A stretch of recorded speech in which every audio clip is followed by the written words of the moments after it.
Welcome back to Stuff About tutorial. Today we are talking about how to enable dark mode on Roblox.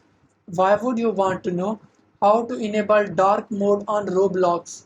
Well, maybe it is your first time using Roblox and not sure how to enable dark mode on Roblox. So today I'm going to show you how to enable dark mode on Roblox. Check video description and I will try to leave the written instructions. Enabling dark mode on Roblox is quite simple and the process is easy to do. First of all, open Roblox.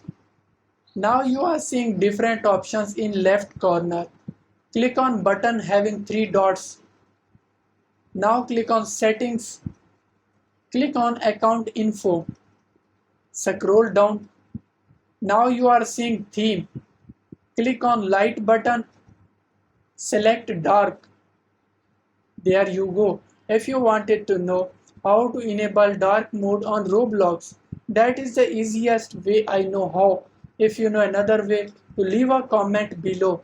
Be sure to subscribe for more videos.